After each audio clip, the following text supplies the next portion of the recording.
A bem-aventurança de hoje, ela diz que há uma condição para nós vermos o nosso Salvador Jesus. E a condição que Jesus disse, não eu, é qual? Bem-aventurados, felizes quem? Os limpos, os puros de coração, porque eles verão a Deus. Segundo Cristo Jesus, verá a Deus, poderá ver o Rei na sua formosura, como diz o profeta Isaías, aqueles que têm o coração limpo.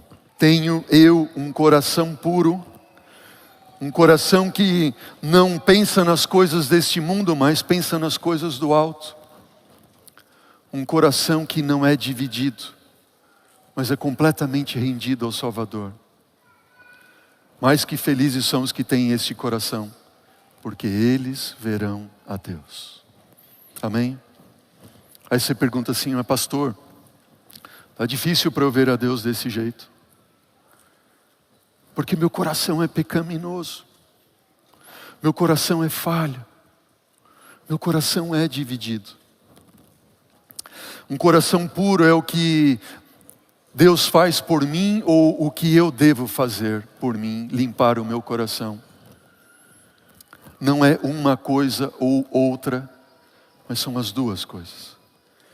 E você vai ver na Bíblia que ter um coração puro, limpo, é uma obra de Deus, mas há uma obra que você deve fazer também.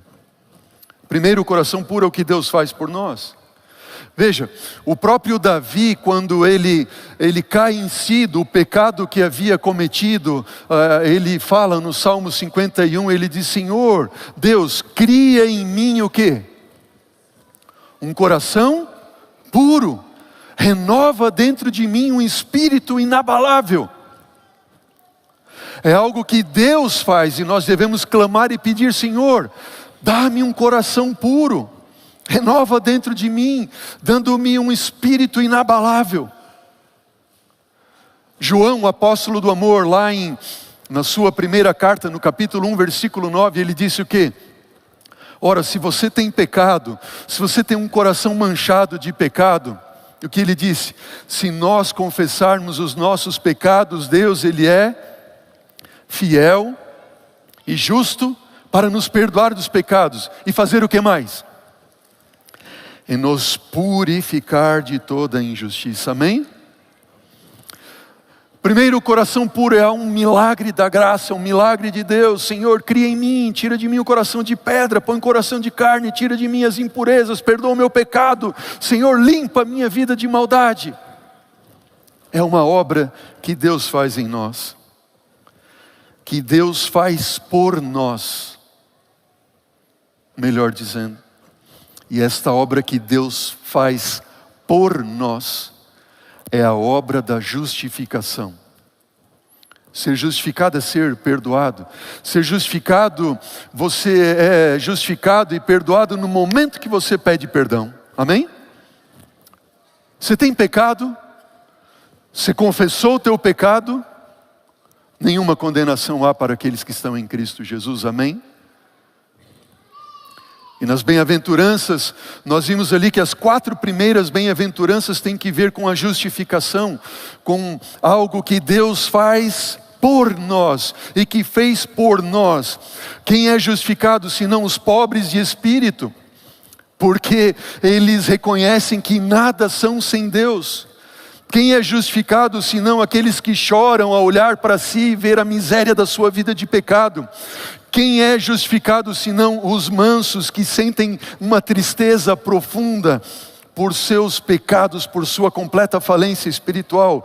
Quem é justificado senão aquele que tem fome e sede da justiça de Cristo? Substituto que morreu por você na cruz do Calvário, amém? Essa é a raiz. Agora o fruto é aquilo que Deus faz em nós. Só que esse fruto, ele é acompanhado de obras de santificação. Veja, note bem, igreja, nós somos salvos pela graça mediante a fé, perdão, justificação. No momento em que você crê, no momento em que você orou, você é perdoado. Nenhuma condenação mais há para o teu pecado. Mas, quando nós somos perdoados, e Deus fez por nós a obra da substituição, o pecador foi tomado o lugar dele por Cristo Jesus, amém? Você agora está salvo em Cristo. Ele tomou o seu lugar, Ele pagou o preço da culpa no seu lugar. Mas todos os que estão justificados, eles entram agora em um processo que é a obra da santificação. E essa é a obra da purificação do coração. E esta obra, ela não é feita só por Deus. Você tem parte nela. Não para ser salvo, mas porque você está salvo, amém? Você já está justificado. Olha o que diz João lá na sua primeira carta, no capítulo 3, versículo 2. Se você quiser abrir a Bíblia, pode abrir a Bíblia, senão para ganharmos tempo, vamos apresentar aqui na tela. 1 João 3, versículo 2 e 3 diz o seguinte: Amados, agora somos filhos de Deus e ainda não se manifestou o que havemos de ser. Sabemos que quando Ele se manifestar, seremos semelhantes a Ele, porque haveremos de vê-lo como Ele é. E assim mesmo se purifica todo aquele que tem esta esperança, assim como Ele é puro. Assim mesmo se purifica. Veja, purificação do ser, do coração, não é algo que somente Deus faz por nós, mas é algo que nós temos que fazer. E esse é o processo da santificação. Assim mesmo se purifica. Tiago, na sua carta, no capítulo 4, versículo 8, ele diz o seguinte: Chegai-vos a Deus, e Ele se chegará a vós outros. Purificai as mãos, pecadores, e vós que sois de ânimo dobre, dividido, limpai o coração. Tiago não está dizendo assim, vós que sois de ânimo dividido, Deus vai limpar o seu coração. Ele está dizendo, limpai o vosso coração. Há uma obra que você precisa fazer. Sabe por quê? Porque tem coisas que Deus espera que você faça, que Ele sabe que você pode fazer, e que Ele não prometeu fazer por ti e por mim. Quando nós fizermos o que Ele espera que a gente faça, que Ele sabe que nós podemos fazer, e o que Ele não prometeu fazer por nós, então Ele vai fazer por nós aquilo que Ele sabe que a gente não pode fazer, que Ele não espera que a gente faça, e que Ele prometeu fazer, amém? Sabe, queridos, Hebreus capítulo 12, versículo 14, ainda Paulo diz: segui a paz com todos e a santificação, sem a qual ninguém verá a Deus. Ver a Deus, uma limpeza do coração pela justificação, substituição. No momento em que você crê, você é perdoado. Santificação, um processo que acontece na vida de todos aqueles que são e estão justificados. Santificação é o que Deus faz em nós. E é uma obra. Veja o que diz o Espírito de Profecia.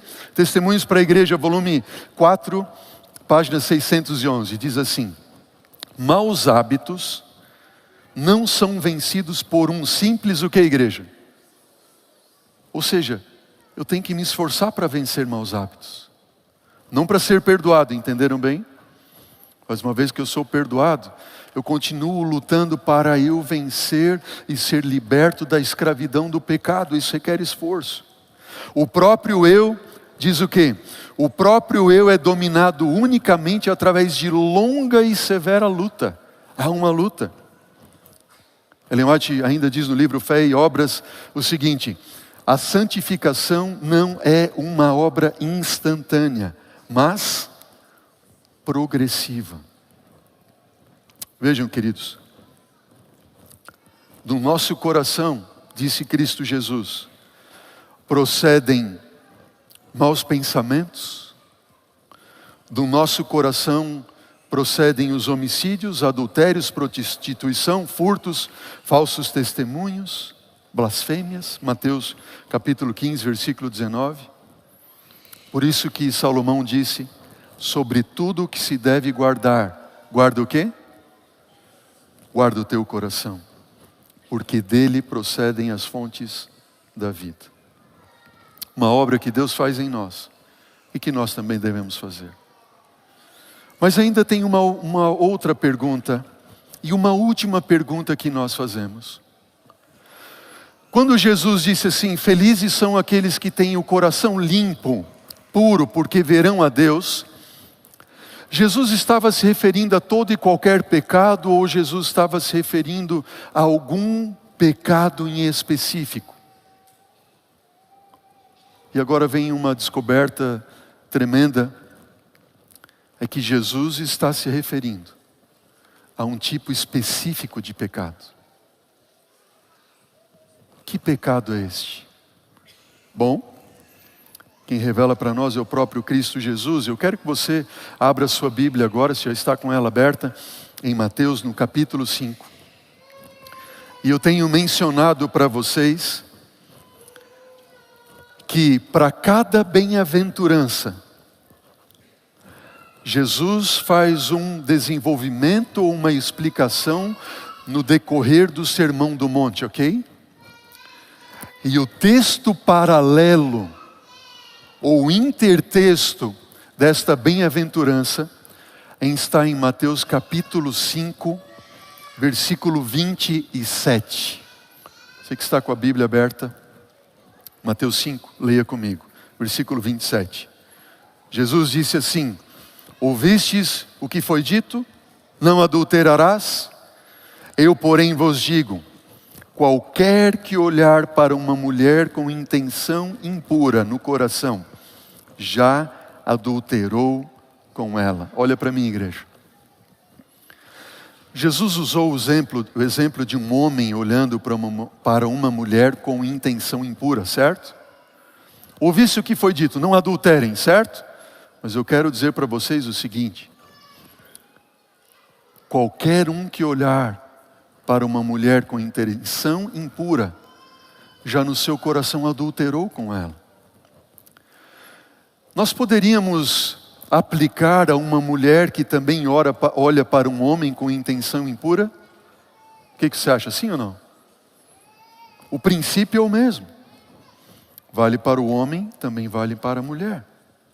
Veja, versículo 29 e 30 ainda, diz assim, se o teu olho direito te faz tropeçar, arranca-o e lança-o de ti, pois te convém que se perca um dos teus membros, e não seja todo o teu corpo lançado no inferno. Se a tua mão direita te faz tropeçar, corta e lança de ti, pois te convém que se perca um dos teus membros, e não vá todo o teu corpo para o inferno. Se o teu olho te faz pecar, se os teus membros te fazem pecar, por que Jesus disse que quem olha com intenção impura já adulterou? Talvez você esteja se perguntando e pensando como eu, Senhor, então não há um justo sequer, está todo mundo perdido. É ou não é verdade? Concorda comigo, não? Por que Jesus diz que quem olha, que tipo de olhar é esse? Seria qualquer olhar? Qualquer um que olhar com intenção impura já adulterou no coração? Seu coração já está manchado, maculado pelo pecado. Olha o que diz o livro Maior Discurso de Cristo, a página 60. Diz assim, o período de tentação, note bem, o período de tentação sob a qual talvez uma pessoa caia em um pecado ofensivo. Puxa o freio de mão aí e olha para mim. O que o texto está dizendo? O período da tentação, certo? Sob a qual alguém esteja, ok? E a pessoa caia em um pecado ofensivo, ou seja, você está em tentação, e em algum momento da tentação, o que aconteceu? Você caiu, certo? Então veja, ser tentado é pecar, sim ou não? Não. Jesus, na oração do Pai Nosso, Ele ensinou-nos a orar de que forma? Senhor, não nos deixe o quê? Cair em tentação. Por quê? Porque tentados todos nós seríamos. Estamos juntos? Então veja, a tentação por si só não é pecado. Mas, Jesus está dizendo, escuta, como é que pode então eu ser tentado a olhar com intenção impura e assim pecar? Aí continua o texto, continue comigo. Vou ler de novo ali, pode pôr na tela. O período de tentação sob a qual talvez uma pessoa caia em um pecado ofensivo, não cria o mal que é revelado quando a pessoa caiu, mas apenas desenvolve ou torna manifesto, ou somente manifesta aquilo que estava oculto e latente no coração. Um homem é tal quais são os seus pensamentos, porque o seu coração e do seu coração procedem as saídas da vida. Veja, se você é tentado, e tentado, e tentado, em algum momento, se você cai em tentação, o mal, quando você caiu, ele é só revelado. Entenderam a ideia ali? Isso significa que de alguma forma, ou por algum motivo, no seu coração, você só não pecou porque faltou uma coisa. O que faltou? A oportunidade. Então, uma coisa é você ser tentado e desviar o seu pensamento da tentação, e enfim, nós vamos ver ali como devemos fazer e tudo mais. E outra coisa é você alimentar, se eu tivesse oportunidade. Entenderam a ideia ali? Segundo ponto, segundo texto. Revista Sinais dos Tempos, 1901, registrado. Deus conhece cada pensamento. Sua esposa não conhece. Seu esposo não conhece todos os teus pensamentos. Seus pais não conhecem todos os teus pensamentos, mas Deus conhece cada pensamento. Cada propósito que está por trás do pensamento. O que está por trás, cada propósito, cada plano, cada motivo do pensamento. Os livros do céu registram, olha que texto este. Os livros do céu registram os pecados que teriam sido cometidos se houvesse oportunidade. Deus trará toda a obra a julgamento, com todas as coisas secretas. Ele revela ao homem os seus defeitos, que mancham a sua vida, e o convida a se arrepender e abandonar o pecado. Uau! No livro dos céus são registrados os motivos e todos os pecados que seriam cometidos caso houvesse oportunidade. Felizes são os limpos de coração, pois eles verão a Deus. Os limpos de coração, eles são tentados, sim, mas eles não alimentam o pensamento pecaminoso. Eles correm da tentação assim como correu José. Lembram ali José? E a mulher quis agarrar ele, e ele foi ou não foi? E nesse momento eu me lembro das palavras do meu professor, Dr. Amin Rodor, que ele nos ensinou a orar assim: Senhor, quando eu tiver vontade, não deixe que eu tenha oportunidade. Quando eu tiver oportunidade, não deixe que eu tenha vontade. Senhor, livra-me da oportunidade e da vontade. Queridos, quando você pensa em olhar impuro, que desenvolve dentro de você o desejo e a cobiça, seja por um homem ou uma mulher, que não é o seu cônjuge. Vem alguma coisa à sua mente? Não.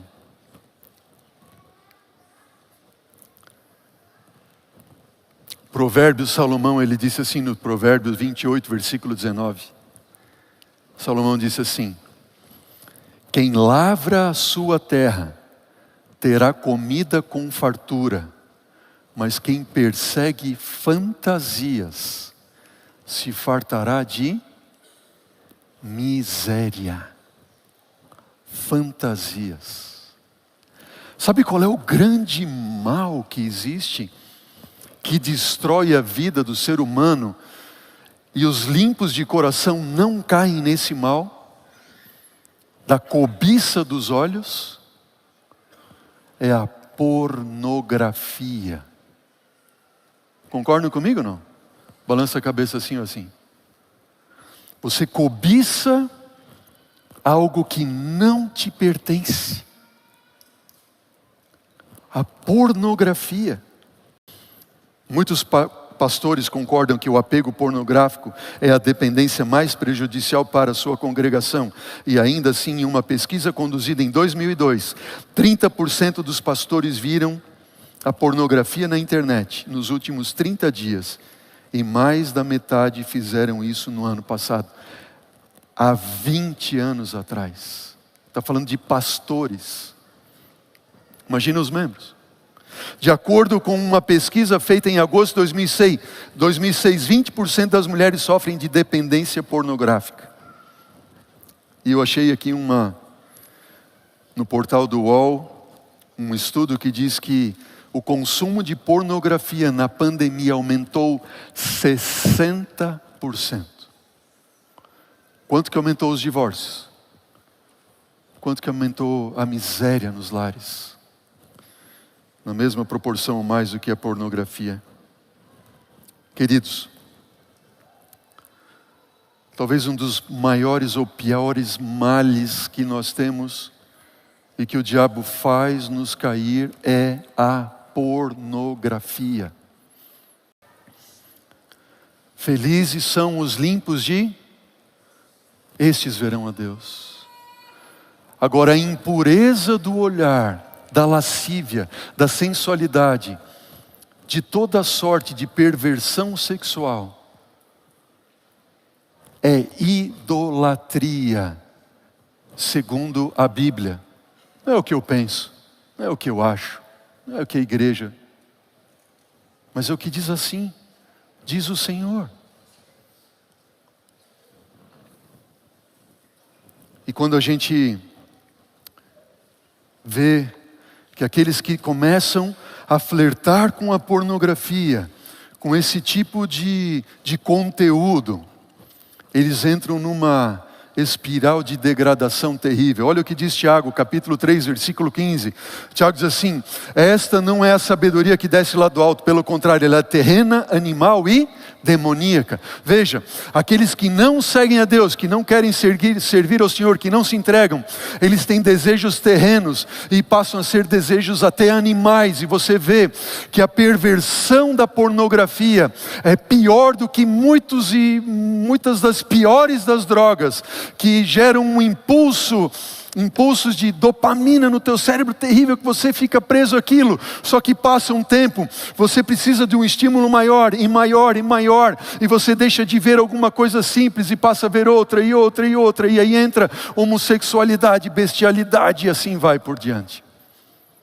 É a Bíblia que mostra isso. Eu poderia ficar aqui tempo mostrando textos bíblicos para vocês.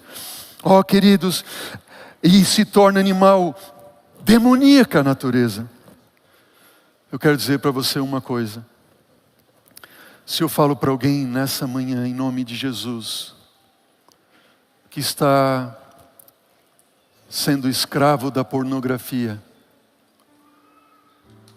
escravo de perversões sexuais, seja qual for a sorte, eu quero dizer para você que existe um Deus que pode purificar o teu coração. Amém?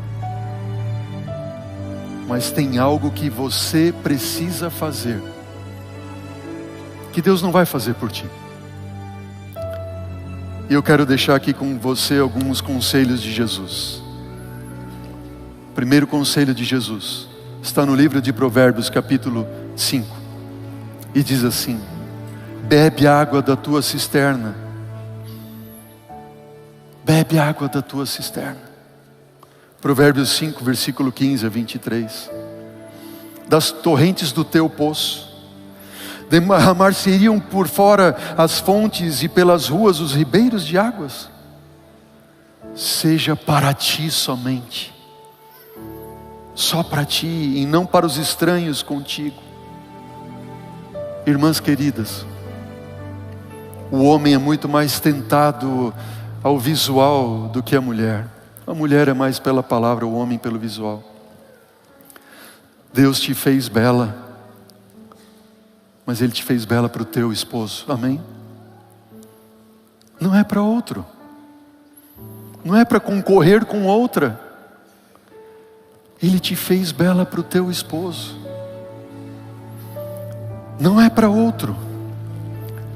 Diz Salomão: seja o bendito o teu manancial, alegra-te com a mulher da tua mocidade. Alegra-te com a mulher da tua mocidade. Como serva amorosa, gazela graciosa, sacia em ti os seus seios em todo o tempo, e pelo seu amor ser atraído perpetuamente. E por que, filho meu, andarias atraído pela estranha, e abraçarias o seio da estrangeira? Porque os caminhos do homem estão perante os olhos do Senhor, e Ele aplana todas as suas carreiras. Quanto ao ímpio, as suas iniquidades o prenderão, e com as cordas do seu pecado será detido. Ele morrerá, porque sem correção andou, e pelo excesso da loucura andará errado. Bebe água da tua cisterna, amém? Bebe água da tua cisterna. Segundo conselho, peça auxílio a Deus. Salmista, no Salmo 86, versículo 11, pode pôr na tela, Beni. Diz: ensina-me, Senhor, o teu caminho, e andarei na tua verdade. Dispõe meu coração para temer o teu nome. Clame a Deus: Senhor, ajuda-me. Terceiro conselho bíblico de Deus: peça auxílio profissional e peça auxílio para o seu cônjuge. Você precisa de auxílio, ajuda profissional. Pessoas estão preparadas para te ajudar. Existe um casal ministerial que o pastor Gallagher coloca no livro dele. Ele diz assim que esse casal, esse pastor, caiu no pecado da pornografia, e a mulher, sabendo, não o abandonou, mas o acolheu, o abraçou, porque ela entendeu que o pecado, o problema não era dele, era dos dois. Eles são uma só carne. Amém? Irmãs, se teu marido tem sofrido, ajude a levá-lo a profissionais que possam ajudá-lo também, além da ajuda espiritual, amém? É muito importante isso, é muito sério. Quarto ponto: leve todo pensamento a Deus. Todo pensamento a Deus. Tem um pensamento pecaminoso, uma tentação, leva cativo ao Senhor. Senhor, não me deixe cair em tentação. Quinto conselho: arranque os olhos que te fazem pecar. Disse Jesus: se o teu olho direito te faz pecar, arranca, lança fora. Se a tua mão te faz pecar, corta fora. Lógico que Jesus aqui não está dizendo que é algo literal, mas o Espírito de profecia revela no livro O Maior Discurso de Cristo, a página 61, que a entrega da vontade, a entrega da vontade é representada como o arrancar do olho, ou cortar da mão. Eu gosto disso, eu quero isso, isso não tem problema. Muitos dizem, entregar para Deus, isso é como cortar a mão, arrancar um olho fora. Afigura-se-nos muitas vezes que sujeitar a vontade a Deus é o mesmo que consentir em atravessar a vida mutilado ou aleijado. Queridos, notem, em nome de Jesus, se você está preso a sites, bloqueie os sites, corte a internet. Se é TV por assinatura que te leva a pecar, bloqueia, corta, tira da tua vida. Como é que eu vou viver sem isso? É como arrancar um olho à dor, sim. Mas Jesus disse, faça isso. Peça para mim forças e eu vou te dar força. Se aquilo que te faz pecar são os teus olhares, passe longe do que te faz pecar. Não subestime o inimigo, ele é terrível. Aqueles que são casados, é proibido mensagens ou ligações para uma outra mulher com outro conteúdo que não seja questões de trabalho, de serviço tão somente, nada de emojizinho aqui e lá, nada disso. Proibido. Uma mulher só pode abrir o coração para o seu esposo e o esposo só para a esposa, nenhum outro homem mais. Proibido, nada de emojis, nada de elogios. Encontros, proibido ter qualquer encontro com uma pessoa do outro sexo, do sexo oposto se você é casado. Um encontro numa loja, num bar, num restaurante, num café, é proibido. Nada disso. Pastor, mas é meu amigo. Que amigo que é nada. Conta para outro. Eu já vi essa história, muitas vezes. Conta para outro, para mim não. Carona, proibido. Mas é meu amigo. Rejeite e não dê carona para alguém do sexo oposto se você é casado. Proibido. Amém? Não subestime o inimigo. Não tem problema. 6º ponto. Não se privem um do outro. Casados, não se privem um do outro. Ninguém busque o seu próprio interesse, sim o do seu próximo. Assim é o amor.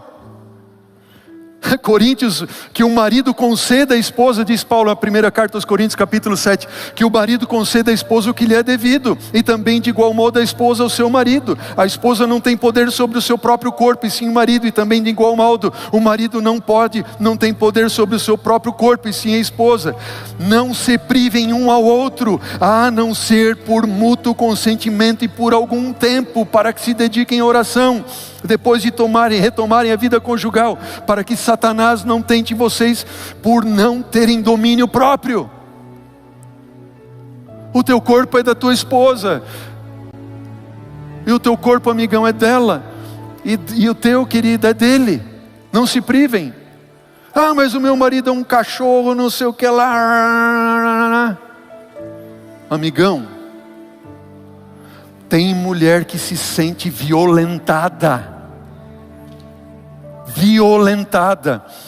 porque o bicho é um cão durante o dia, e à noite ele chega querendo tomar banho, dizendo, tô cheiroso. Ruim igual carne de cobra, e depois quer alguma coisa. Diz a Bíblia, não eu. 1 Pedro 3,7, maridos, vocês igualmente vivam a vida comum do lar com discernimento, dando honra à esposa, por ser ela a parte mais frágil, por ser coerdeira da mesma graça de vida. Agindo assim, as orações de vocês não serão interrompidas. Trate a sua esposa com carinho e com amor. Trate ela com carinho e com amor, seu miserável.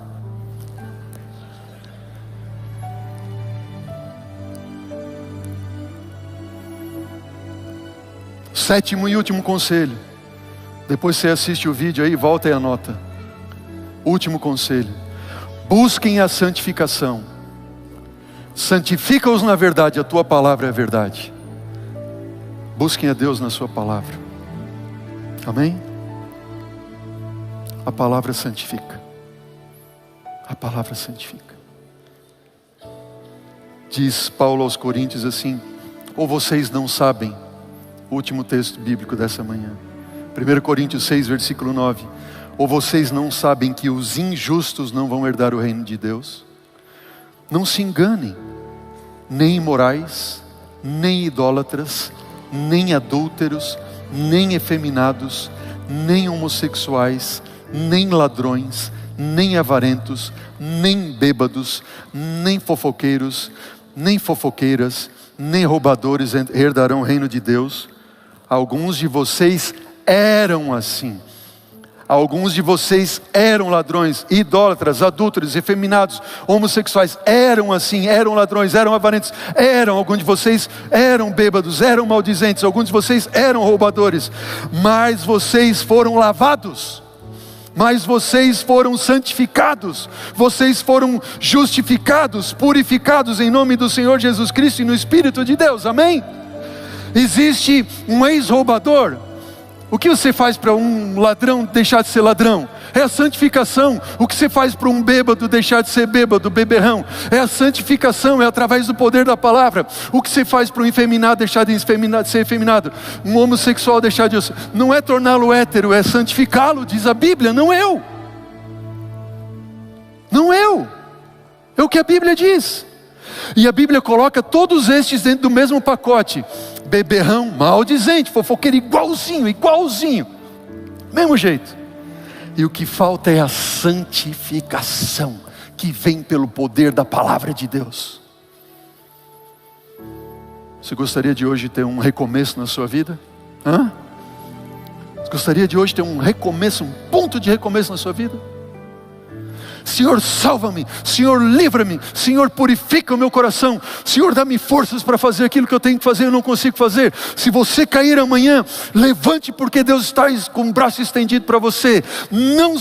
Não fique prostrado se o diabo vier para você e dizer assim: você quebrou a promessa de novo, você errou de novo. Sabe, você tem sentido sozinho, você quebrou muitas promessas, você sente que mentiu, ilusões que você viveu, pecados que te envergonham, te envergonharam, está manchado o teu coração. Aqui e agora é o tempo de recomeçar. Amém por isso. Você precisa crer que Deus pode te dar essa vitória. A Rayana vai cantar agora. Eu não vou pedir para você levantar nada. Mas enquanto ela canta, em nome de Jesus, aceite a graça e o recomeço que Deus estende para você hoje, porque felizes são os limpos de coração, estes verão a Deus. Eu quero estar entre eles. Quer você também? Decida ao lado de Jesus enquanto ela canta. Dá-nos força, Senhor, para fazermos aquilo que cabe a nós. Opera um milagre, Senhor, em nossa vida, porque nós queremos ver ao Senhor, queremos ver nossos amados, queremos estar contigo eternamente. Salva-nos, Senhor. Por Jesus oramos. Amém.